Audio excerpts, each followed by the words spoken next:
Kalau di proyek ini ada masalah begitu, gak lama juga hilang kabarnya. Sini mati yang apes, jenazahnya gak bisa dipulangin ke keluarganya. Bingung aku. Mas malah ngelamar kerja di tempat yang jelas-jelas berbahaya demi nyari tahu soal Bapak. Buat buktiin kalau Bapak itu dibunuh, ditumbalin buat jadi tempat proyek.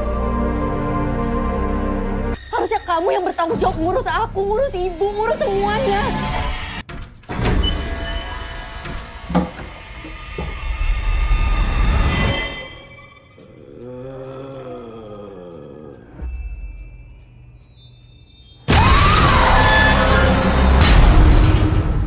Pernah nggak kalian bertanya-tanya kenapa di setiap pembangunan mega proyek di Indonesia, entah itu jembatan layang, bendungan, atau jalan tol yang membelah gunung, selalu aja ada pekerjaan yang tewas?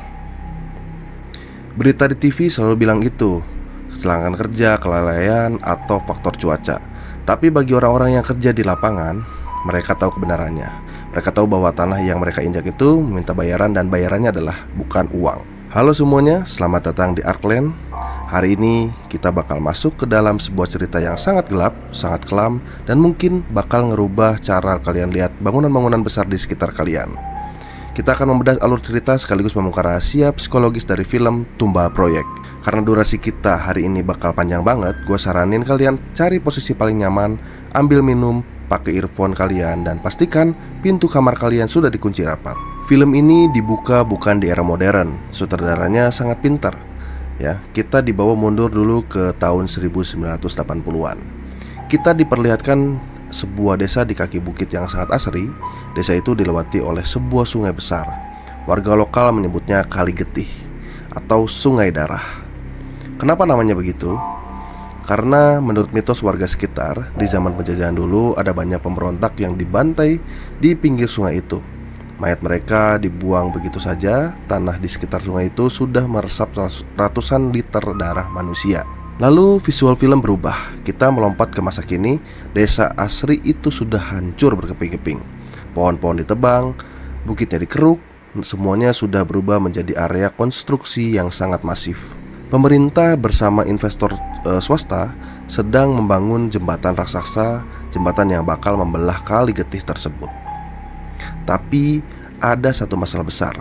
Sudah 3 tahun berjalan, proyek ini nggak pernah selesai.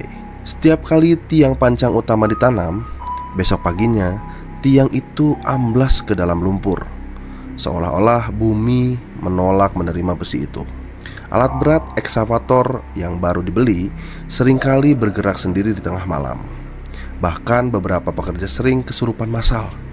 Mereka berteriak-teriak menggunakan bahasa Jawa kuno, mengusir siapapun yang berani mengebor tanah itu. Di tengah rasa frustasi investor, dikirimlah seorang insinyur kepala yang baru. Tokoh utama kita namanya Arya. Arya ini bukan insinyur biasa. Dia lulusan terbaik dari luar negeri. Karakternya sangat dingin, sangat logis, dan sangat tegas. Bagi Arya, semua kendala di proyek itu cuma masalah teknis. Tiang amblas itu karena hitungan mekanika tanahnya salah. Pekerja kesurupan itu karena mereka kurang gizi dan halusinasi. Arya sama sekali nggak percaya hal goib. Dia datang ke proyek itu dengan satu misi: selesaikan jembatan ini dalam 6 bulan atau semua orang dipecat. Dia disambut oleh Pak Darmo. Pak Darmo ini adalah mandor lokal. Orangnya sudah tua, kulitnya hitam, legam karena matahari ya. Dan Pak Darmo adalah orang pertama yang memberi peringatan. Pak Darmo bilang ke Arya, "Mas Arya, saya tahu mas ini pintar, sekolahnya tinggi, tapi tanah ini nggak butuh orang pintar. Tanah ini butuh permisi. Kalau mas Arya kerja shift malam, tolong jangan pernah mendekat ke lubang pondasi utama. Apapun suara yang mas dengar dari dalam sana, tutup telinga." Tapi apa respon Arya? Dia cuma tersenyum meremehkan. Arya malah menyuruh Pak Darmo untuk menambah jam kerja pekerja jadi 24 jam nonstop. Sistem shift diperketat. Dan keputusan Arya inilah yang menjadi awal dari mimpi buruk mereka semua. Kita masuk ke adegan kecelakaan pertama. Adegan ini dibangun dengan sangat-sangat lambat. Kita diperkenalkan dengan seorang kuli bangunan namanya Yanto. Yanto ini bukan pemalas. Dia ambil shift tengah malam. Karena istrinya sedang hamil tua dan butuh biaya bersalin, Yanto rela dingin-dinginan ngaduk semen demi keluarganya. Malam itu jam menunjukkan pukul 2 pagi. Hujan gerimis turun, kabut tipis mulai naik dari arah sungai.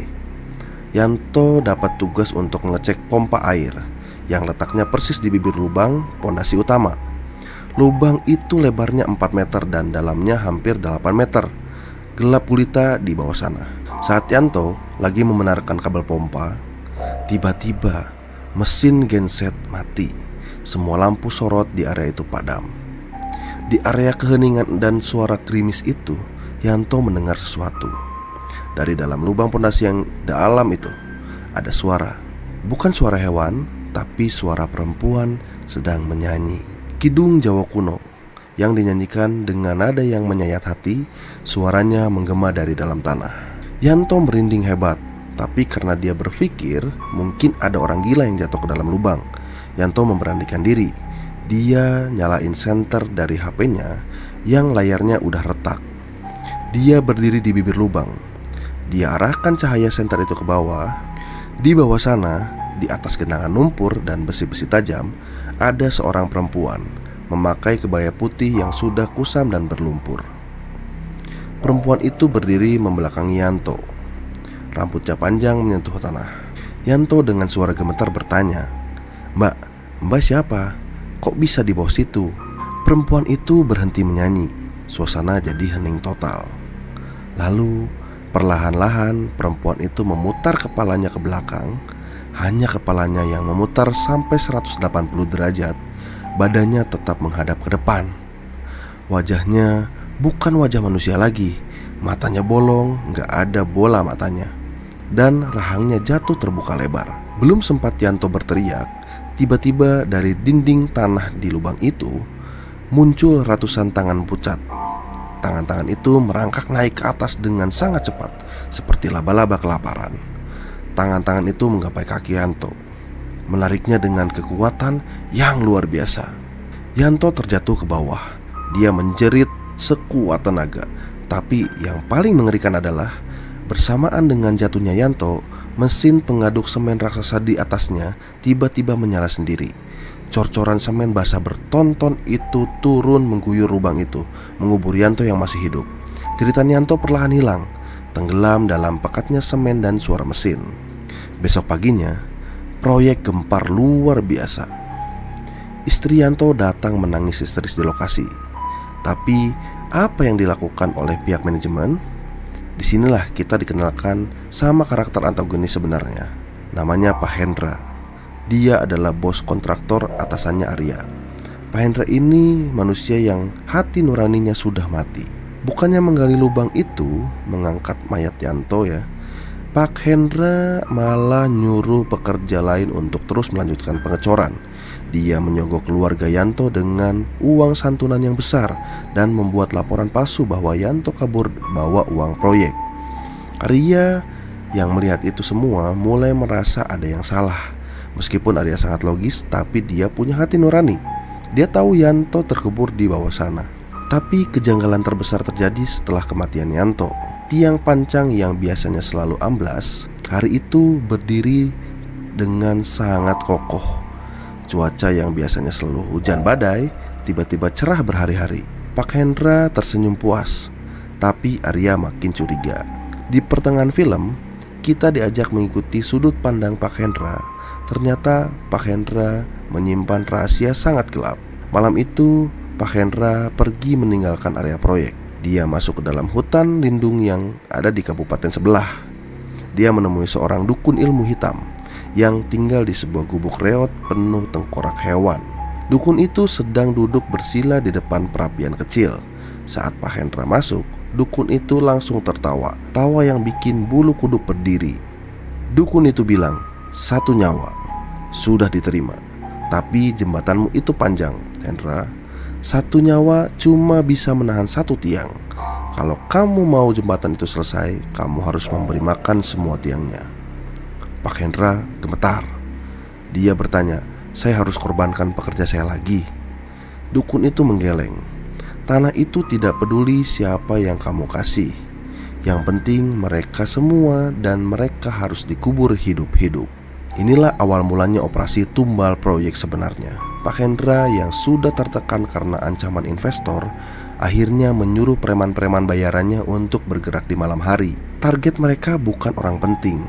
Target mereka adalah orang-orang yang tidak akan dicari kalau hilang, gelandangan di pasar, orang gila di pinggir jalan, pengamen jalanan yang tidak punya KTP. Kita diperlihatkan montase atau rangkaian adegan yang sangat kejam, bagaimana preman-preman itu menyekap seorang kakek tunawisma, mulutnya dilakban, tangannya diikat kawat besi ya. Di tengah malam, saat proyek sedang sepi, kakek itu dibawa ke bibir lubang cetakan beton selanjutnya.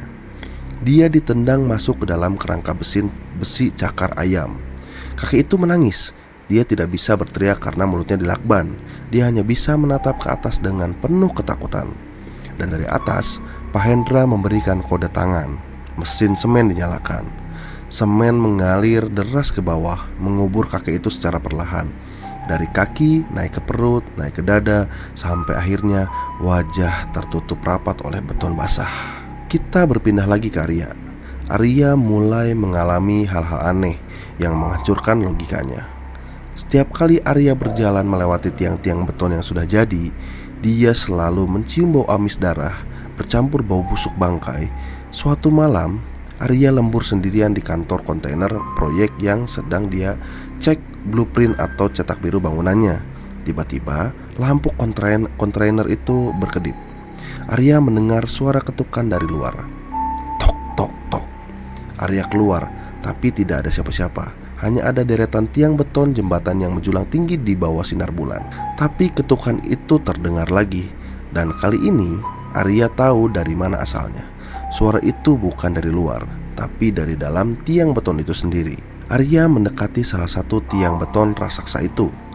Dia menempelkan telinganya ke permukaan beton yang dingin. Dan di balik ketebalan beton itu, Arya mendengar suara detak jantung. Tidak hanya itu, dia mendengar suara cakaran kuku yang berusaha menggali dari dalam. Lalu, sebuah suara parau berbisik tepat di telinga Arya dari balik beton itu. "Tolong, saya panas." Arya terjatuh, mundur, nafasnya terengah-engah. Dia menatap tiang itu dengan rasa horor yang luar biasa. Saat itulah Arya melihat sesuatu yang bikin dia hampir gila. Perlahan-lahan muncul cetakan sebuah wajah yang sedang berteriak, seolah cetakan itu timbul dari dalam. Ada wajah yang ingin menembus keluar. Arya akhirnya tahu kebenarannya. Dia menyusup ke ruang kerja Pak Hendra. Dia menemukan jurnal pengeluaran rahasia. Di sana tercatat, dana pembersihan 5 kepala lunas. Arya marah besar. Dia memutuskan untuk menghentikan semua ini. Dia mengambil foto bukti-bukti itu dan berniat kabur ke kota untuk lapor polisi. Kita masuk ke klimaks film, dan inilah bagian paling brutal. Malam itu, badai besar menghantam area proyek. Kilat menyambar-nyambar. Pak Hendra dan anak buahnya sudah menyadari bahwa Arya mengetahui rahasia mereka. Mereka mengepung Arya di tengah-tengah area konstruksi. Arya dipukuli dengan pipa besi sampai tulang rusuknya patah. Dia diseret menuju lubang pondasi terakhir, lubang utama yang paling besar di tengah sungai. Pak Hendra tertawa gila di bawah guyuran hujan. "Kamu terlalu idealis, Arya. Bangunan ini akan berdiri ratusan tahun, dan nama saya akan dikenang. Kamu cuma akan jadi pondasinya." Saat anak buah Pak Hendra mengangkat tubuh Arya untuk dilempar, alam semesta memberikan hukumannya. Tiba-tiba terdengar suara retakan yang sangat keras dari arah jembatan. Krak! Bukan cuma satu, tapi semua tiang pancang yang sudah jadi mulai retak. Air sungai di bawah mereka tiba-tiba berubah warna jadi merah pekat, dan bau busuk bangkai menyengat di seluruh area itu. Dari dalam retakan-retakan tiang beton itu mengalir darah hitam yang mendidih. Dan enggak cuma darah, tangan-tangan manusia yang hancur muncul dari dalam beton. Arwah para tumbal dari zaman Belanda sampai tumbal gelandangan yang baru, mereka semua bangkit. Anak buah Pak Hendra panik. Mereka berusaha lari, tapi kawat-kawat besi cakar ayam di tanah itu seolah hidup. Kawat itu melilit kaki mereka kayak ular, menarik mereka dengan sangat brutal ke dalam lumpur. kita bisa mendengar suara tulang mereka patah saat ditarik paksa oleh besi-besi itu. Pak Hendra berusaha kabur ke arah mobilnya. Dia terkencing-kencing ketakutan. Tapi saat dia baru mau buka pintu mobil, kaca mobilnya pecah. Dari dalam mobil muncul sosok perempuan berkebaya dengan wajah hancur yang dilihat Yanto di awal film. Perempuan itu menarik leher Pak Hendra. Pak Hendra diseret melayang ke udara dan dilemparkan tepat ke dalam mesin pengaduk semen yang sedang menyala. Kita diperlihatkan dengan adegan terakhir Pak Hendra. Di dalam tabung mesin pengaduk yang berputar itu, tubuhnya hancur bersamaan dengan semen dan batu kerikil. Teriakannya bercampur dengan suara mesin. Sampai akhirnya hening. Bagaimana dengan Arya? Arya selamat. Dia ditemukan besok paginya oleh tim SAR. Dia pingsan di pinggir sungai, jauh dari area proyek yang sudah hancur lebur. Proyek jembatan itu akhirnya dibatalkan total oleh pemerintah, disegel selamanya karena dianggap tidak layak secara geologis. Tapi polisi tidak pernah menemukan mayat Pak Hendra atau anak buahnya. Mereka semua sudah menyatu dengan tanah dan beton. Film ini berakhir dengan sebuah shoot yang sangat mengganggu. Kita melihat Arya di beberapa bulan kemudian.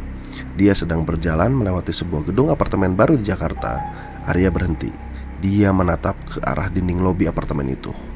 Dan dari dalam dinding marmer yang mewah itu, Arya samar-samar mendengar suara ketukan. Gila ya. Itu dia bedah tuntas alur cerita dari film Tumbal Proyek yang ada di bioskop ya. Setelah nonton film ini dan nyeritain ke kalian, gue pribadi jadi makin sadar kemajuan dunia modern yang kita nikmati sekarang itu seringkali berdiri di atas penderitaan orang-orang yang tidak punya suara. Mitos Tumbal Proyek mungkin terdengar seperti cerita misi zaman dulu. Tapi kalau kita pikir pakai logika ya, mengorbankan keselamatan pekerja demi memotong biaya, menyogok pihak berwenang untuk menutupi kecelakaan kerja, bukankah itu sama saja dengan menjadikan mereka tumbal? Monster aslinya bukan hantu berkebaya itu ya. Monster aslinya itu adalah keserakahan manusia yang rela menjual nyawa demi tanda tangan kontrak bernilai miliaran. Gimana menurut kalian? Apakah di daerah kalian ada proyek bangunan atau jembatan yang punya cerita atau rumor serupa? Atau mungkin kalian punya kenalan yang pernah kerja di dunia konstruksi dan mengalami hal-hal yang mistis? Coba bagikan cerita kalian di kolom komentar di bawah. Gue bakal baca satu-satu nanti malam. Terima kasih buat kalian yang udah bertahan dengerin cerita gue sampai selesai. Jangan lupa untuk like video ini kalau kalian suka format cerita panjang kayak gini. Subscribe channel Arkland biar kita bisa terus bedah sisi gelap dari film-film lainnya. Oke? Gue Arkland, tetap waspada dimanapun kalian berada. Dan sampai jumpa di cerita selanjutnya. Good night, bye. Kalau di proyek ini ada masalah begitu, gak lama juga hilang kabarnya. Sini mati yang apes, jenazahnya gak bisa dipulangin ke keluarganya. Bingung aku. Mas malah ngelamar kerja di tempat yang jelas-jelas berbahaya demi nyari tahu soal Bapak. Buat buktiin kalau Bapak itu dibunuh, ditumbalin, buat jadi tumbal proyek. Harusnya kamu yang bertanggung jawab ngurus aku, ngurus ibu, ngurus semuanya.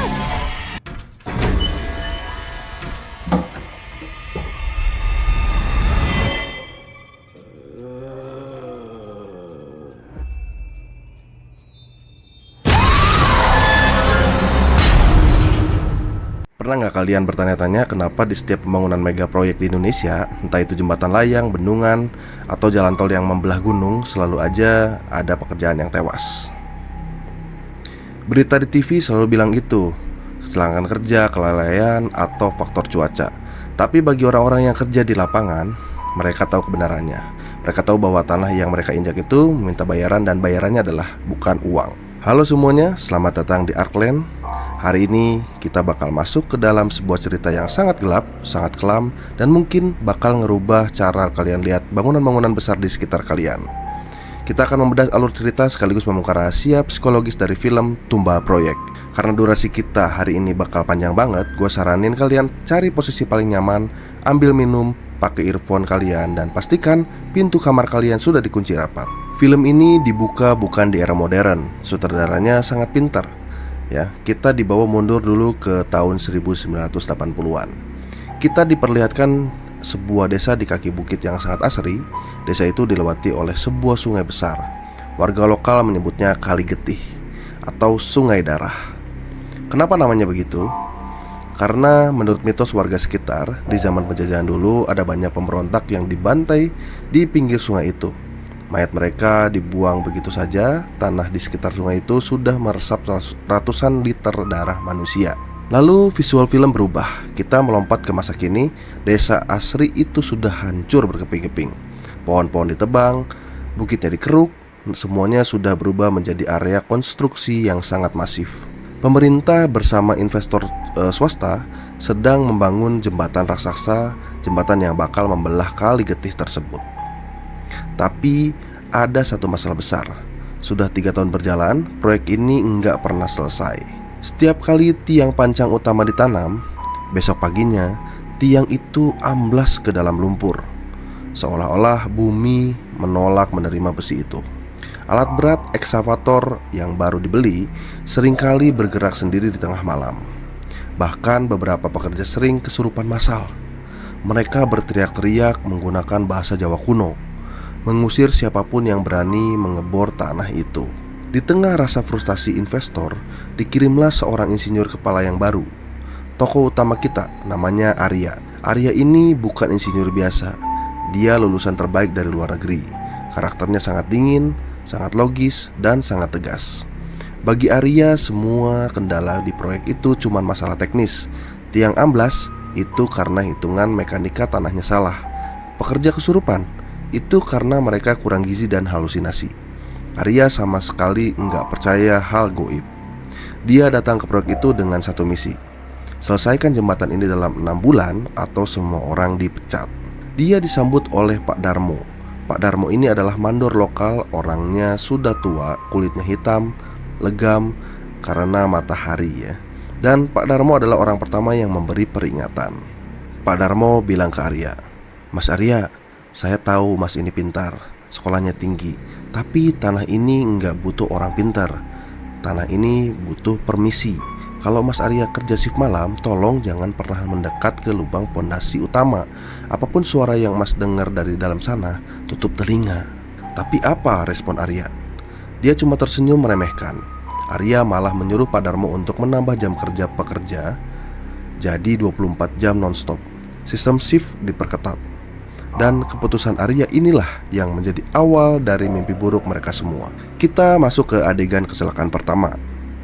Adegan ini dibangun dengan sangat-sangat lambat. Kita diperkenalkan dengan seorang kuli bangunan namanya Yanto. Yanto ini bukan pemalas. Dia ambil shift tengah malam. Karena istrinya sedang hamil tua dan butuh biaya bersalin, Yanto rela dingin-dinginan ngaduk semen demi keluarganya. Malam itu jam menunjukkan pukul 2 pagi. Hujan gerimis turun. Kabut tipis mulai naik dari arah sungai. Yanto dapat tugas untuk mengecek pompa air yang letaknya persis di bibir lubang pondasi utama. Lubang itu lebarnya 4 meter dan dalamnya hampir 8 meter. Gelap gulita di bawah sana. Saat Yanto lagi membenarkan kabel pompa, tiba-tiba mesin genset mati. Semua lampu sorot di area itu padam. Di area keheningan dan suara gerimis itu, Yanto mendengar sesuatu. Dari dalam lubang pondasi yang dalam itu ada suara. Bukan suara hewan, tapi suara perempuan sedang menyanyi kidung Jawa kuno yang dinyanyikan dengan nada yang menyayat hati. Suaranya menggema dari dalam tanah. Yanto merinding hebat, tapi karena dia berpikir mungkin ada orang gila yang jatuh ke dalam lubang, Yanto memberanikan diri. Dia nyalain senter dari HP-nya yang layarnya udah retak. Dia berdiri di bibir lubang. Dia arahkan cahaya senter itu ke bawah. Di bawah sana, di atas genangan lumpur dan besi-besi tajam, ada seorang perempuan memakai kebaya putih yang sudah kusam dan berlumpur. Perempuan itu berdiri membelakangi Yanto. Rambutnya panjang menyentuh tanah. Yanto dengan suara gemetar bertanya, Mbak siapa? Kok bisa di bawah situ?" Perempuan itu berhenti menyanyi. Suasana jadi hening total. Lalu perlahan-lahan perempuan itu memutar kepalanya ke belakang. Hanya kepalanya yang memutar sampai 180 derajat. Badannya tetap menghadap ke depan. Wajahnya bukan wajah manusia lagi. Matanya bolong, gak ada bola matanya. Dan rahangnya jatuh terbuka lebar. Belum sempat Yanto berteriak, tiba-tiba dari dinding tanah di lubang itu muncul ratusan tangan pucat. Tangan-tangan itu merangkak naik ke atas dengan sangat cepat, seperti laba-laba kelaparan. Tangan-tangan itu menggapai kaki Yanto, menariknya dengan kekuatan yang luar biasa. Yanto terjatuh ke bawah. Dia menjerit sekuat tenaga. Tapi yang paling mengerikan adalah bersamaan dengan jatuhnya Yanto, mesin pengaduk semen raksasa di atasnya tiba-tiba menyala sendiri. Cor-coran semen basah bertonton itu turun mengguyur lubang itu, mengubur Yanto yang masih hidup. Jeritan Yanto perlahan hilang, tenggelam dalam pekatnya semen dan suara mesin. Besok paginya, proyek gempar luar biasa. Istri Yanto datang menangis histeris di lokasi. Tapi apa yang dilakukan oleh pihak manajemen? Disinilah kita dikenalkan sama karakter antagonis sebenarnya. Namanya Pak Hendra. Dia adalah bos kontraktor atasannya Arya. Pak Hendra ini manusia yang hati nuraninya sudah mati. Bukannya menggali lubang itu, mengangkat mayat Yanto ya, Pak Hendra malah nyuruh pekerja lain untuk terus melanjutkan pengecoran. Dia menyogok keluarga Yanto dengan uang santunan yang besar dan membuat laporan palsu bahwa Yanto kabur bawa uang proyek. Arya yang melihat itu semua mulai merasa ada yang salah. Meskipun Arya sangat logis, tapi dia punya hati nurani. Dia tahu Yanto terkubur di bawah sana.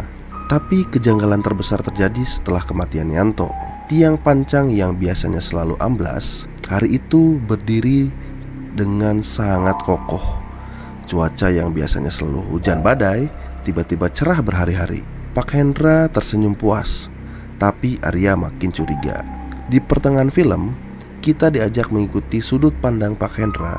Ternyata Pak Hendra menyimpan rahasia sangat gelap.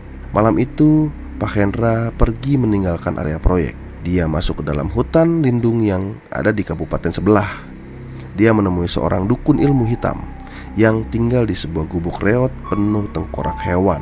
Dukun itu sedang duduk bersila di depan perapian kecil. Saat Pak Hendra masuk, dukun itu langsung tertawa. Tawa yang bikin bulu kuduk berdiri.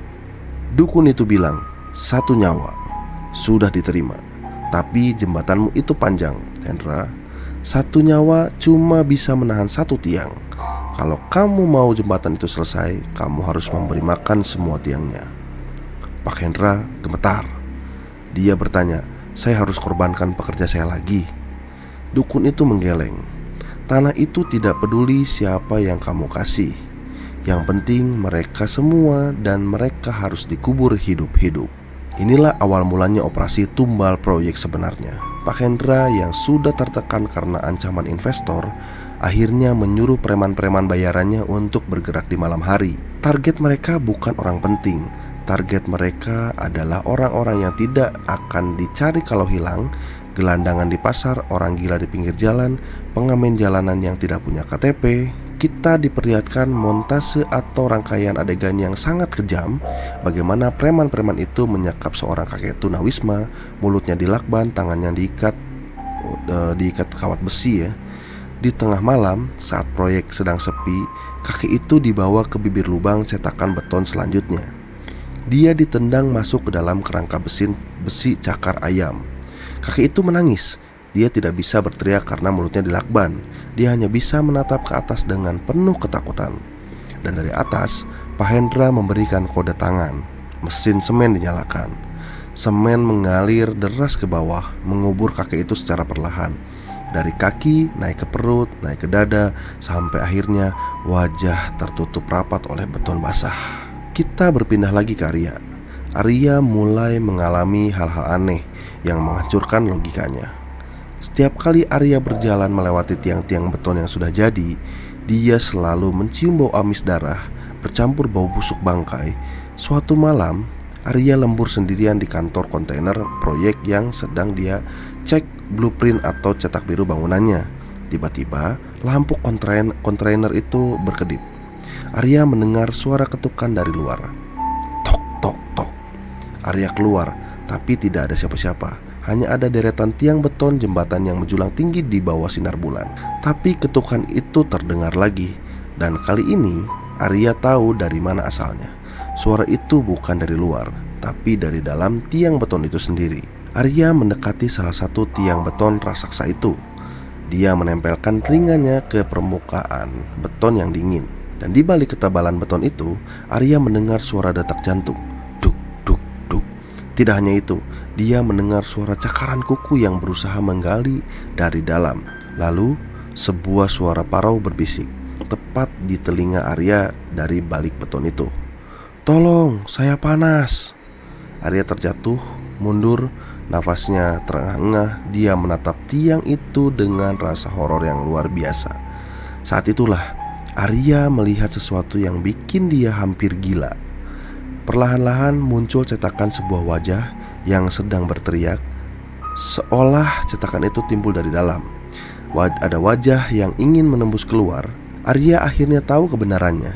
Dia menyusup ke ruang kerja Pak Hendra. Dia menemukan jurnal pengeluaran rahasia. Di sana tercatat, dana pembersihan 5 kepala lunas. Arya marah besar. Dia memutuskan untuk menghentikan semua ini. Dia mengambil foto bukti-bukti itu dan berniat kabur ke kota untuk lapor polisi. Kita masuk ke klimaks film, dan inilah bagian paling brutal. Malam itu, badai besar menghantam area proyek. Kilat menyambar-nyambar. Pak Hendra dan anak buahnya sudah menyadari bahwa Arya mengetahui rahasia mereka. Mereka mengepung Arya di tengah-tengah area konstruksi. Arya dipukuli dengan pipa besi sampai tulang rusuknya patah. Dia diseret menuju lubang pondasi terakhir, lubang utama yang paling besar di tengah sungai. Pak Hendra tertawa gila di bawah guyuran hujan. "Kamu terlalu idealis, Arya. Bangunan ini akan berdiri ratusan tahun, dan nama saya akan dikenang. Kamu cuma akan jadi pondasinya." Saat anak buah Pak Hendra mengangkat tubuh Arya untuk dilempar, alam semesta memberikan hukumannya. Tiba-tiba terdengar suara retakan yang sangat keras dari arah jembatan. Krak! Bukan cuma satu, tapi semua tiang pancang yang sudah jadi mulai retak. Air sungai di bawah mereka tiba-tiba berubah warna jadi merah pekat, dan bau busuk bangkai menyengat di seluruh area itu. Dari dalam retakan-retakan tiang beton itu mengalir darah hitam yang mendidih. Dan enggak cuma darah, tangan-tangan manusia yang hancur muncul dari dalam beton. Arwah para tumbal dari zaman Belanda sampai tumbal gelandangan yang baru, mereka semua bangkit. Anak buah Pak Hendra panik. Mereka berusaha lari, tapi kawat-kawat besi cakar ayam di tanah itu seolah hidup.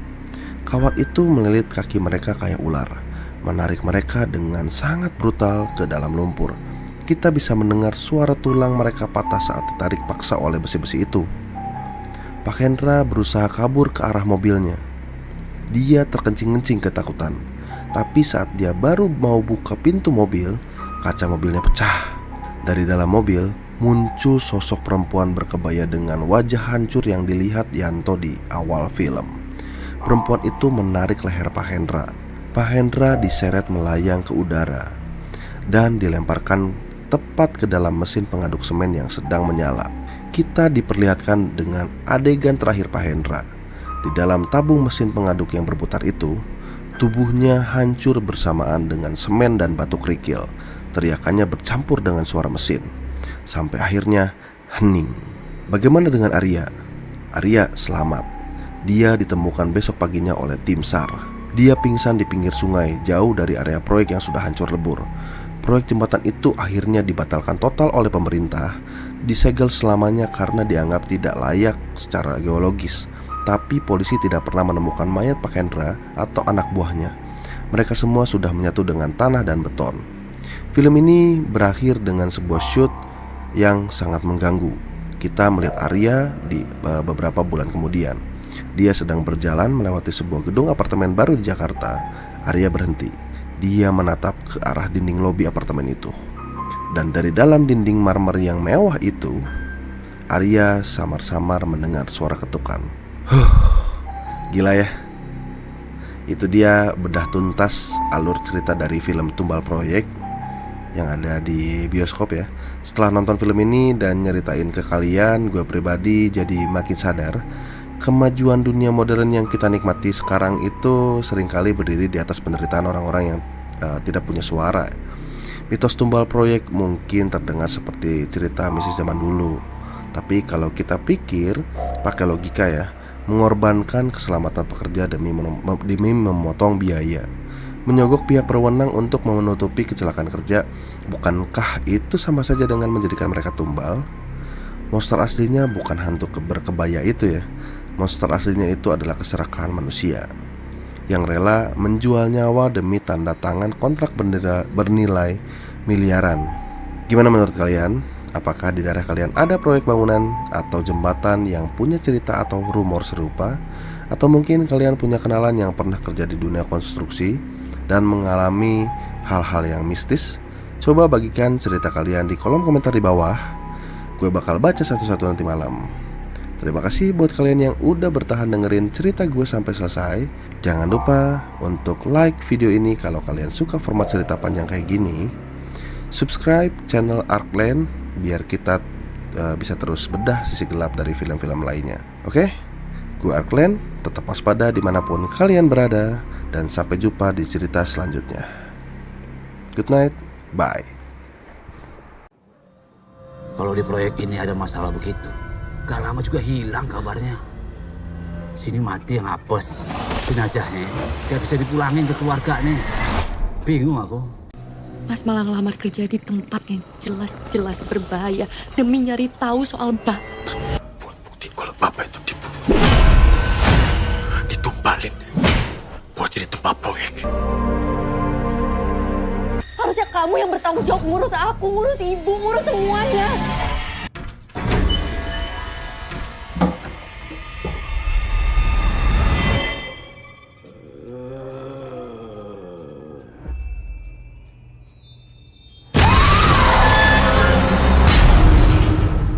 Pernah nggak kalian bertanya-tanya kenapa di setiap pembangunan mega proyek di Indonesia, entah itu jembatan layang, bendungan, atau jalan tol yang membelah gunung, selalu aja ada pekerjaan yang tewas?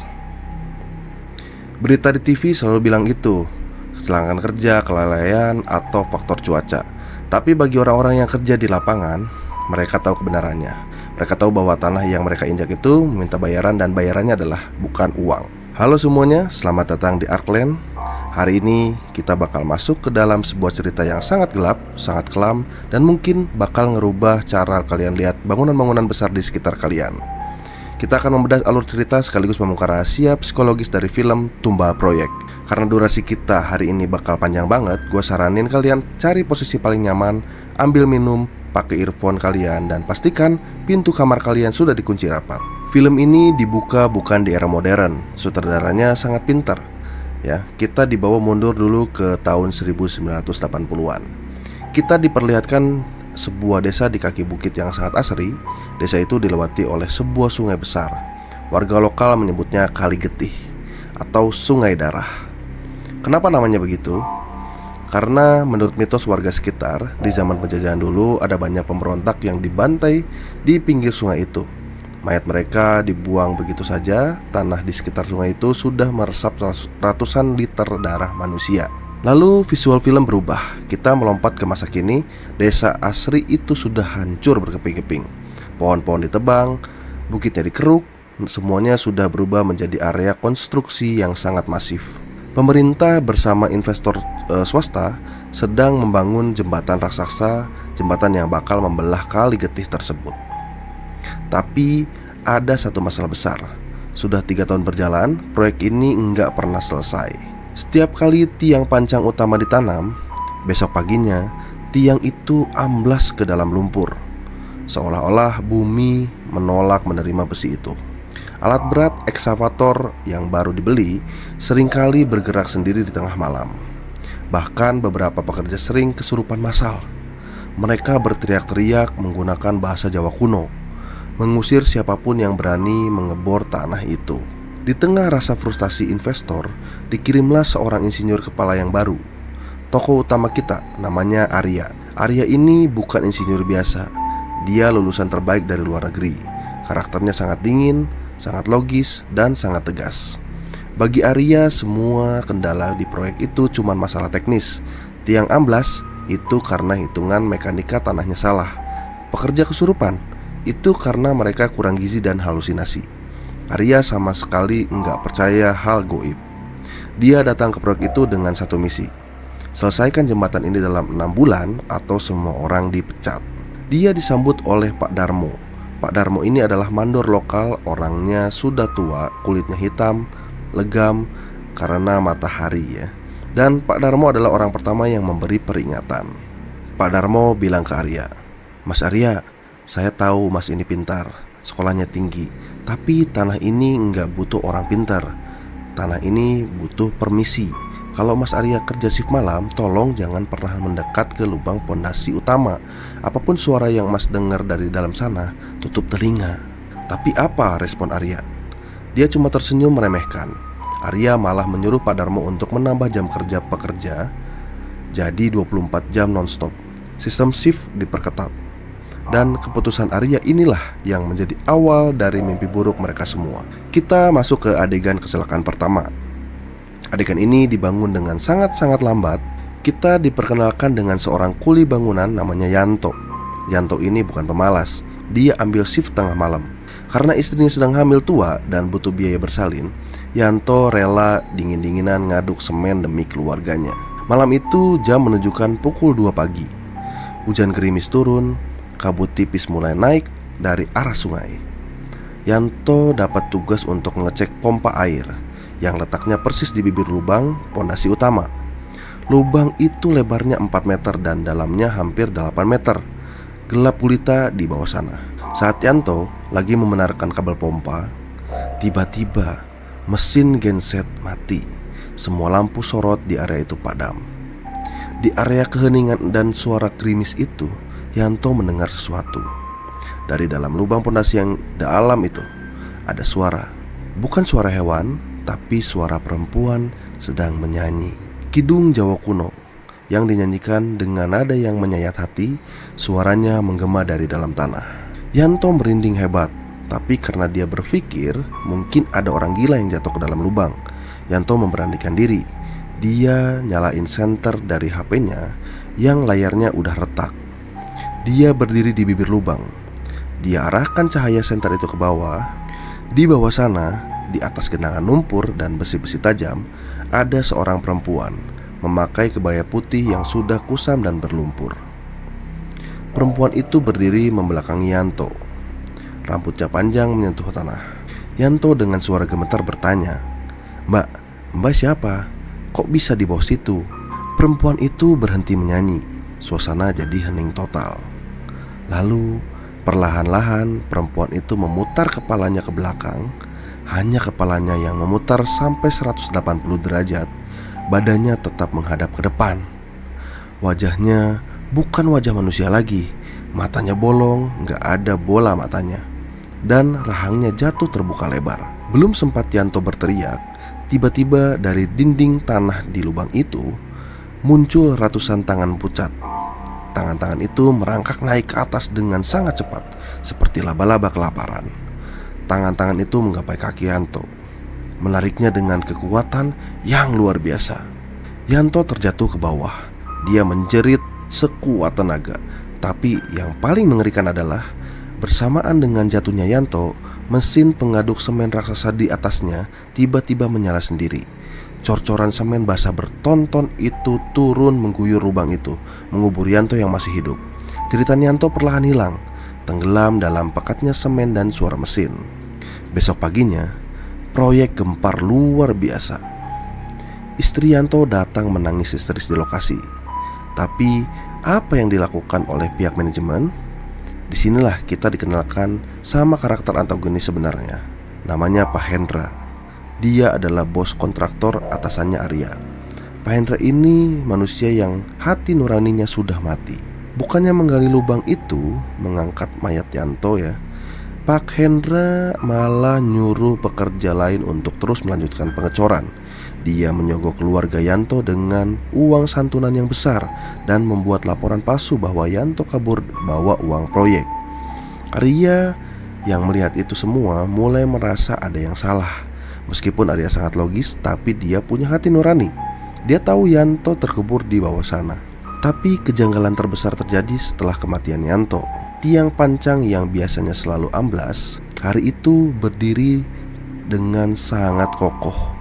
Cuaca yang biasanya selalu hujan badai, tiba-tiba cerah berhari-hari. Pak Hendra tersenyum puas, tapi Arya makin curiga. Di pertengahan film, kita diajak mengikuti sudut pandang Pak Hendra.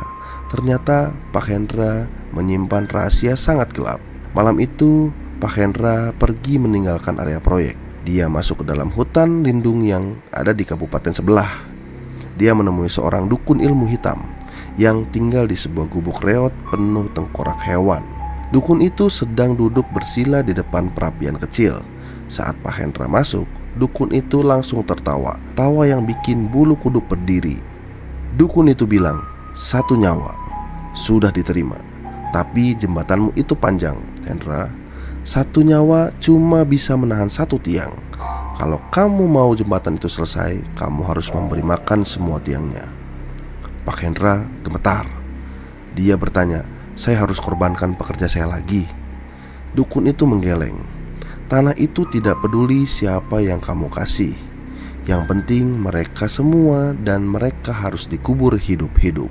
Inilah awal mulanya operasi tumbal proyek sebenarnya. Pak Hendra yang sudah tertekan karena ancaman investor akhirnya menyuruh preman-preman bayarannya untuk bergerak di malam hari. Target mereka bukan orang penting. Target mereka adalah orang-orang yang tidak akan dicari kalau hilang, gelandangan di pasar, orang gila di pinggir jalan, pengamen jalanan yang tidak punya KTP. Kita diperlihatkan montase atau rangkaian adegan yang sangat kejam. Bagaimana preman-preman itu menyekap seorang kakek tunawisma, mulutnya dilakban, tangannya diikat kawat besi ya. Di tengah malam, saat proyek sedang sepi, kakek itu dibawa ke bibir lubang cetakan beton selanjutnya. Dia ditendang masuk ke dalam kerangka besi cakar ayam. Kakek itu menangis. Dia tidak bisa berteriak karena mulutnya dilakban. Dia hanya bisa menatap ke atas dengan penuh ketakutan. Dan dari atas, Pak Hendra memberikan kode tangan. Mesin semen dinyalakan. Semen mengalir deras ke bawah, mengubur kakek itu secara perlahan. Dari kaki, naik ke perut, naik ke dada, sampai akhirnya wajah tertutup rapat oleh beton basah. Kita berpindah lagi ke Arya. Arya mulai mengalami hal-hal aneh yang menghancurkan logikanya.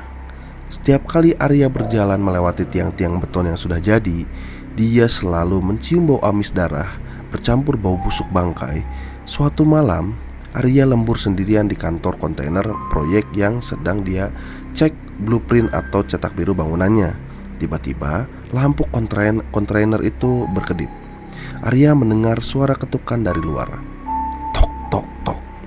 Arya keluar, tapi tidak ada siapa-siapa. Hanya ada deretan tiang beton jembatan yang menjulang tinggi di bawah sinar bulan. Tapi ketukan itu terdengar lagi. Dan kali ini Arya tahu dari mana asalnya. Suara itu bukan dari luar, tapi dari dalam tiang beton itu sendiri. Arya mendekati salah satu tiang beton raksasa itu. Dia menempelkan telinganya ke permukaan beton yang dingin. Dan di balik ketebalan beton itu, Arya mendengar suara detak jantung. Duk, duk, duk. Tidak hanya itu, dia mendengar suara cakaran kuku yang berusaha menggali dari dalam. Lalu sebuah suara parau berbisik tepat di telinga Arya dari balik beton itu. "Tolong, saya panas." Arya terjatuh, mundur, nafasnya terengah-engah. Dia menatap tiang itu dengan rasa horor yang luar biasa. Saat itulah Arya melihat sesuatu yang bikin dia hampir gila.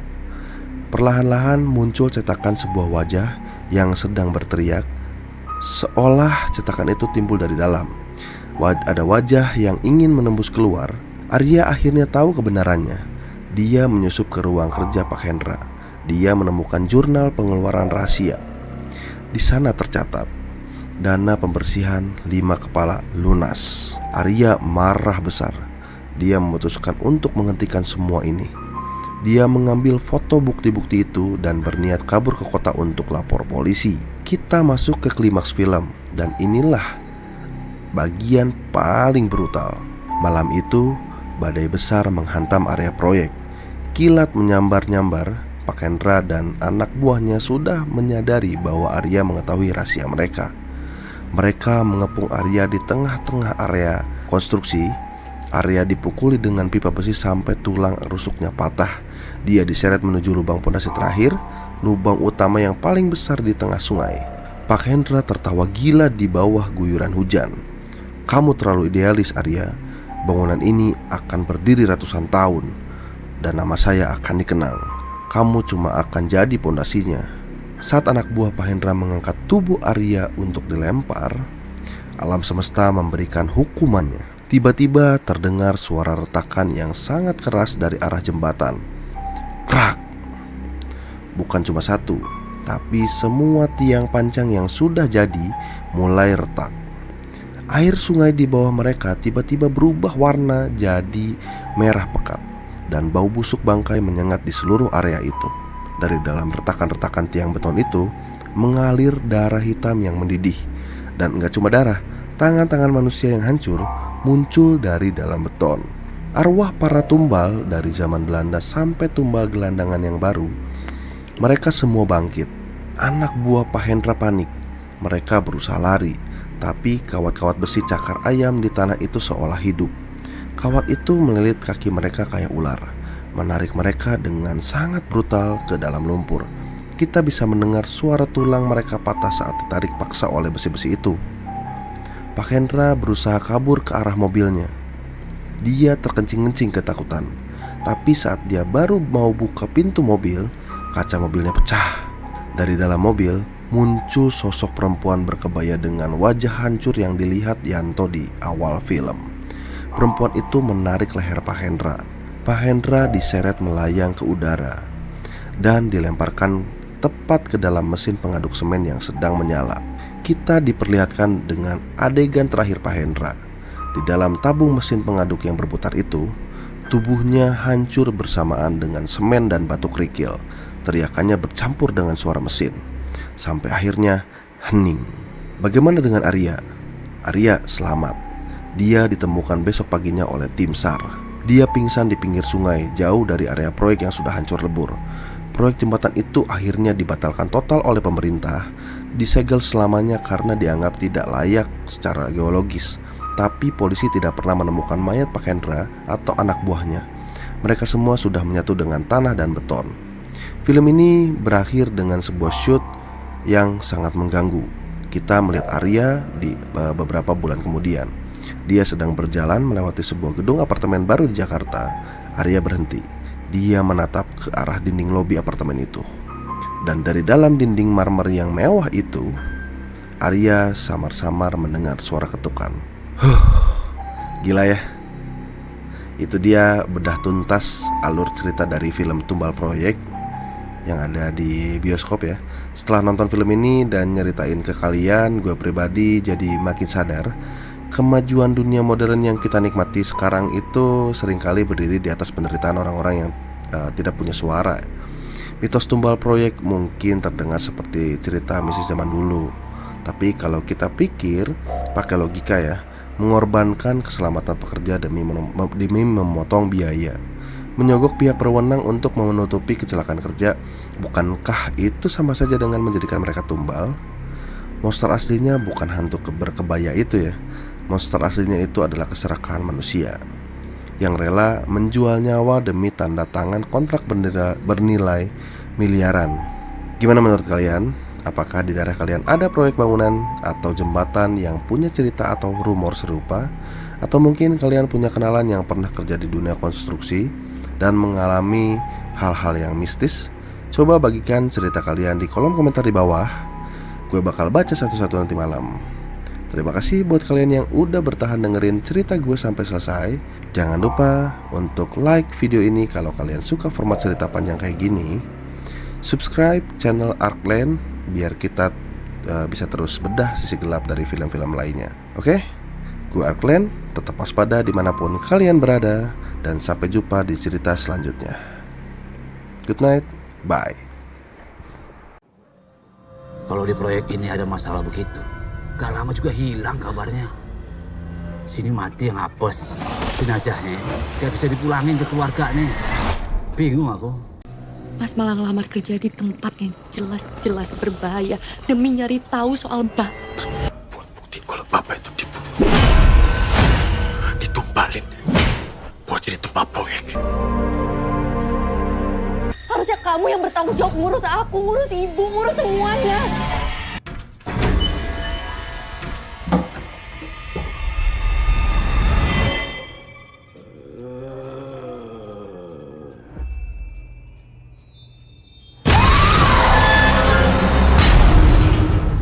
Pernah nggak kalian bertanya-tanya kenapa di setiap pembangunan mega proyek di Indonesia, entah itu jembatan layang, bendungan, atau jalan tol yang membelah gunung, selalu aja ada pekerjaan yang tewas? Berita di TV selalu bilang itu, kecelakaan kerja, kelalaian, atau faktor cuaca. Tapi bagi orang-orang yang kerja di lapangan, mereka tahu kebenarannya. Mereka tahu bahwa tanah yang mereka injak itu meminta bayaran, dan bayarannya adalah bukan uang. Halo semuanya, selamat datang di Arkland. Hari ini kita bakal masuk ke dalam sebuah cerita yang sangat gelap, sangat kelam, dan mungkin bakal ngerubah cara kalian lihat bangunan-bangunan besar di sekitar kalian. Kita akan membedah alur cerita sekaligus membongkar rahasia psikologis dari film Tumbal Proyek. Karena durasi kita hari ini bakal panjang banget, gue saranin kalian cari posisi paling nyaman, ambil minum, pakai earphone kalian, dan pastikan pintu kamar kalian sudah dikunci rapat. Film ini dibuka bukan di era modern, sutradaranya sangat pintar. Ya, kita dibawa mundur dulu ke tahun 1980-an. Kita diperlihatkan sebuah desa di kaki bukit yang sangat asri. Desa itu dilewati oleh sebuah sungai besar. Warga lokal menyebutnya Kali Getih atau Sungai Darah. Kenapa namanya begitu? Karena menurut mitos warga sekitar, di zaman penjajahan dulu ada banyak pemberontak yang dibantai di pinggir sungai itu. Mayat mereka dibuang begitu saja. Tanah di sekitar sungai itu sudah meresap ratusan liter darah manusia. Lalu visual film berubah. Kita melompat ke masa kini. Desa asri itu sudah hancur berkeping-keping. Pohon-pohon ditebang, bukitnya dikeruk. Semuanya sudah berubah menjadi area konstruksi yang sangat masif. Pemerintah bersama investor swasta sedang membangun jembatan raksasa, jembatan yang bakal membelah Kali Getih tersebut. Tapi ada satu masalah besar. Sudah 3 tahun berjalan, proyek ini nggak pernah selesai. Setiap kali tiang pancang utama ditanam, besok paginya tiang itu amblas ke dalam lumpur. Seolah-olah bumi menolak menerima besi itu. Alat berat ekskavator yang baru dibeli seringkali bergerak sendiri di tengah malam. Bahkan beberapa pekerja sering kesurupan massal. Mereka berteriak-teriak menggunakan bahasa Jawa kuno, mengusir siapapun yang berani mengebor tanah itu. Di tengah rasa frustasi investor, dikirimlah seorang insinyur kepala yang baru. Tokoh utama kita namanya Arya. Arya ini bukan insinyur biasa. Dia lulusan terbaik dari luar negeri. Karakternya sangat dingin, sangat logis, dan sangat tegas. Bagi Arya, semua kendala di proyek itu cuma masalah teknis. Tiang amblas itu karena hitungan mekanika tanahnya salah. Pekerja kesurupan itu karena mereka kurang gizi dan halusinasi. Arya sama sekali nggak percaya hal goib. Dia datang ke proyek itu dengan satu misi: selesaikan jembatan ini dalam 6 bulan atau semua orang dipecat. Dia disambut oleh Pak Darmo. Pak Darmo ini adalah mandor lokal. Orangnya sudah tua, kulitnya hitam, legam karena matahari ya. Dan Pak Darmo adalah orang pertama yang memberi peringatan. Pak Darmo bilang ke Arya, "Mas Arya, saya tahu mas ini pintar, sekolahnya tinggi, tapi tanah ini nggak butuh orang pintar. Tanah ini butuh permisi. Kalau mas Arya kerja shift malam, tolong jangan pernah mendekat ke lubang pondasi utama. Apapun suara yang mas dengar dari dalam sana, tutup telinga." Tapi apa respon Arya? Dia cuma tersenyum meremehkan. Arya malah menyuruh Pak Darmo untuk menambah jam kerja pekerja jadi 24 jam nonstop. Sistem shift diperketat. Dan keputusan Arya inilah yang menjadi awal dari mimpi buruk mereka semua. Kita masuk ke adegan kecelakaan pertama. Adegan ini dibangun dengan sangat-sangat lambat. Kita diperkenalkan dengan seorang kuli bangunan namanya Yanto. Yanto ini bukan pemalas. Dia ambil shift tengah malam. Karena istrinya sedang hamil tua dan butuh biaya bersalin, Yanto rela dingin-dinginan ngaduk semen demi keluarganya. Malam itu jam menunjukkan pukul 2 pagi. Hujan gerimis turun. Kabut tipis mulai naik dari arah sungai. Yanto dapat tugas untuk mengecek pompa air yang letaknya persis di bibir lubang pondasi utama. Lubang itu lebarnya 4 meter dan dalamnya hampir 8 meter. Gelap gulita di bawah sana. Saat Yanto lagi membenarkan kabel pompa, tiba-tiba mesin genset mati. Semua lampu sorot di area itu padam. Di area keheningan dan suara gerimis itu, Yanto mendengar sesuatu. Dari dalam lubang pondasi yang dalam itu ada suara. Bukan suara hewan, tapi suara perempuan sedang menyanyi kidung Jawa kuno yang dinyanyikan dengan nada yang menyayat hati. Suaranya menggema dari dalam tanah. Yanto merinding hebat, tapi karena dia berpikir mungkin ada orang gila yang jatuh ke dalam lubang, Yanto memberanikan diri. Dia nyalain senter dari HP-nya yang layarnya udah retak. Dia berdiri di bibir lubang. Dia arahkan cahaya senter itu ke bawah. Di bawah sana, di atas genangan lumpur dan besi-besi tajam, ada seorang perempuan memakai kebaya putih yang sudah kusam dan berlumpur. Perempuan itu berdiri membelakangi Yanto. Rambutnya panjang menyentuh tanah. Yanto dengan suara gemetar bertanya, Mbak siapa? Kok bisa di bawah situ?" Perempuan itu berhenti menyanyi. Suasana jadi hening total. Lalu perlahan-lahan perempuan itu memutar kepalanya ke belakang. Hanya kepalanya yang memutar sampai 180 derajat. Badannya tetap menghadap ke depan. Wajahnya bukan wajah manusia lagi. Matanya bolong, gak ada bola matanya. Dan rahangnya jatuh terbuka lebar. Belum sempat Yanto berteriak, tiba-tiba dari dinding tanah di lubang itu muncul ratusan tangan pucat. Tangan-tangan itu merangkak naik ke atas dengan sangat cepat, seperti laba-laba kelaparan. Tangan-tangan itu menggapai kaki Yanto, menariknya dengan kekuatan yang luar biasa. Yanto terjatuh ke bawah. Dia menjerit sekuat tenaga. Tapi yang paling mengerikan adalah bersamaan dengan jatuhnya Yanto, mesin pengaduk semen raksasa di atasnya tiba-tiba menyala sendiri.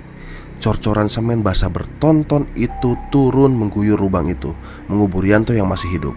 Jeritan Yanto perlahan hilang, tenggelam dalam pekatnya semen dan suara mesin. Besok paginya, proyek gempar luar biasa. Istri Yanto datang menangis histeris di lokasi.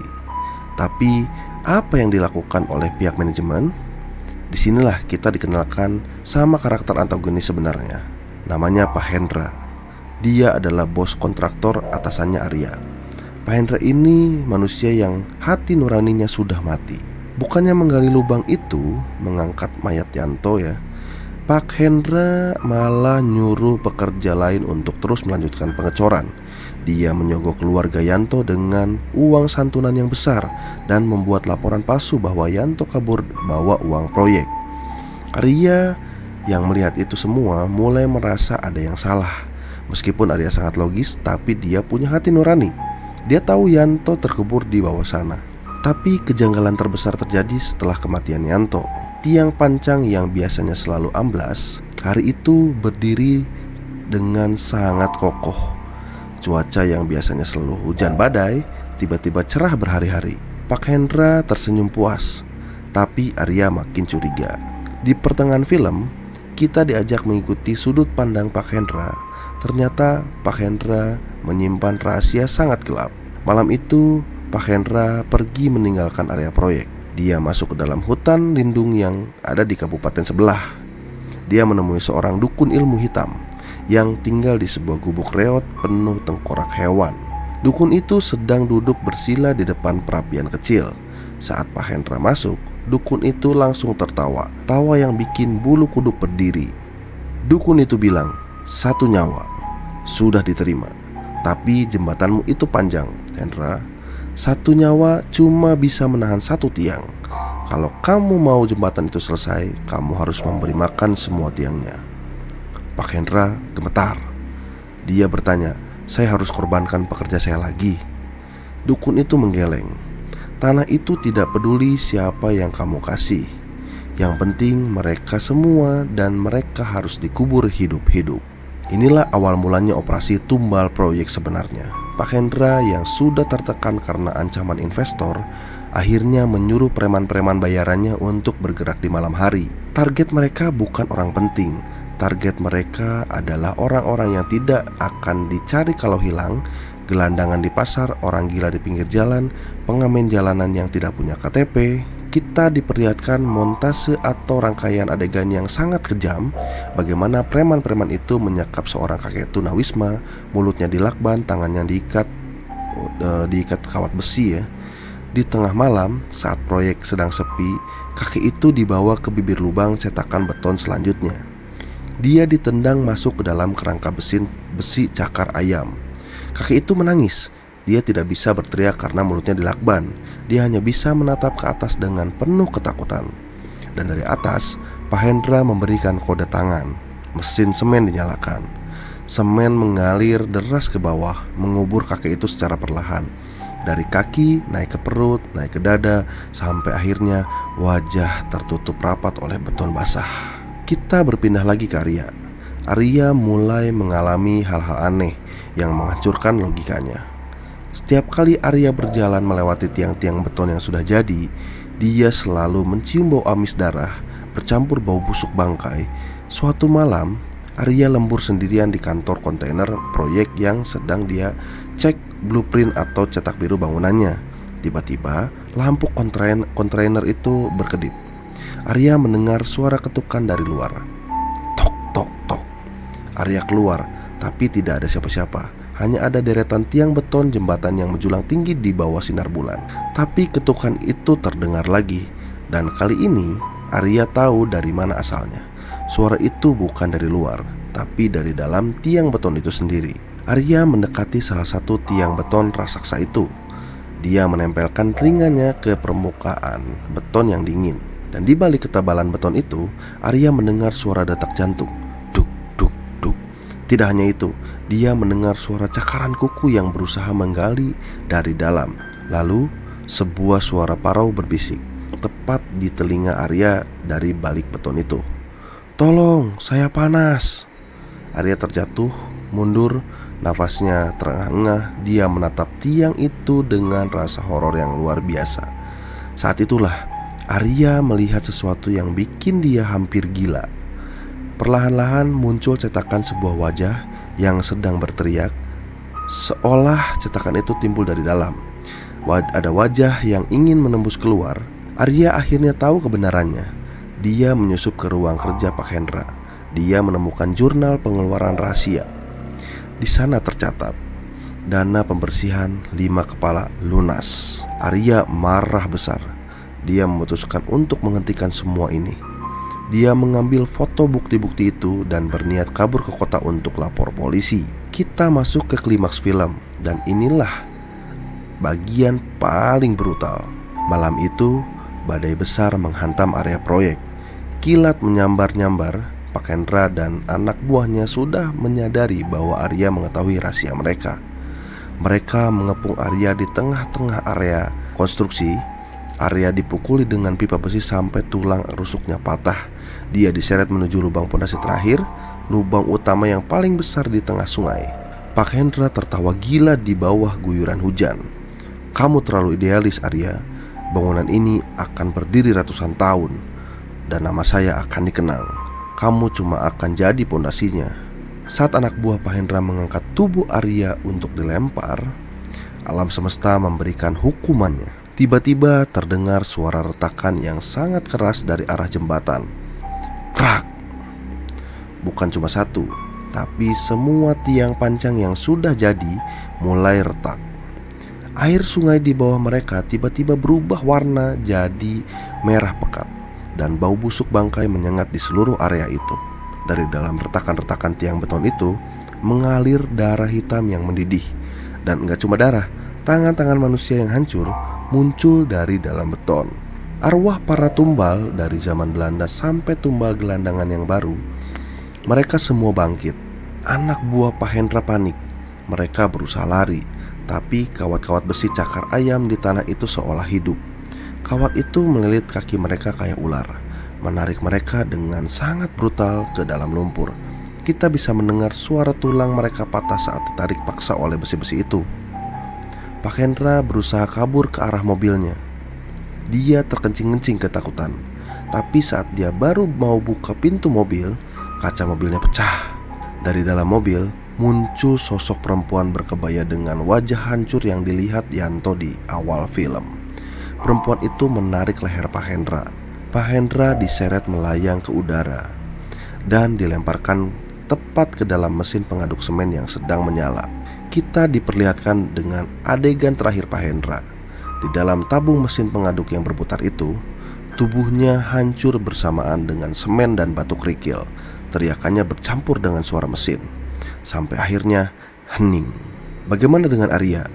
Arya selamat. Dia ditemukan besok paginya oleh tim SAR. Dia pingsan di pinggir sungai, jauh dari area proyek yang sudah hancur lebur.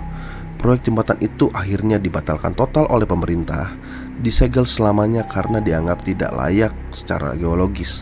Tapi polisi tidak pernah menemukan mayat Pak Hendra atau anak buahnya. Mereka semua sudah menyatu dengan tanah dan beton. Film ini berakhir dengan sebuah shoot yang sangat mengganggu. Kita melihat Arya di beberapa bulan kemudian.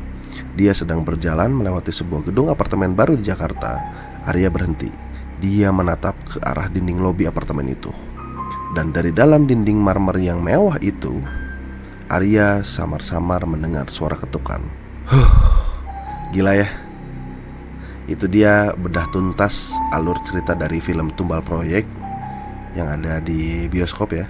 Setelah nonton film ini dan nyeritain ke kalian, gue pribadi jadi makin sadar kemajuan dunia modern yang kita nikmati sekarang itu seringkali berdiri di atas penderitaan orang-orang yang tidak punya suara. Mitos Tumbal Proyek mungkin terdengar seperti cerita misi zaman dulu.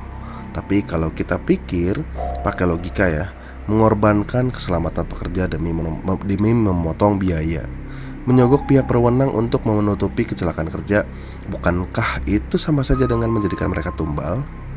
Monster aslinya bukan hantu berkebaya itu ya. Monster aslinya itu adalah keserakahan manusia yang rela menjual nyawa demi tanda tangan kontrak bernilai miliaran. Gimana menurut kalian? Apakah di daerah kalian ada proyek bangunan atau jembatan yang punya cerita atau rumor serupa? Atau mungkin kalian punya kenalan yang pernah kerja di dunia konstruksi dan mengalami hal-hal yang mistis? Coba bagikan cerita kalian di kolom komentar di bawah. Gue bakal baca satu-satu nanti malam. Terima kasih buat kalian yang udah bertahan dengerin cerita gue sampai selesai. Jangan lupa untuk like video ini kalau kalian suka format cerita panjang kayak gini. Subscribe channel Arkland biar kita bisa terus bedah sisi gelap dari film-film lainnya. Oke? Gue Arkland, tetap waspada dimanapun kalian berada.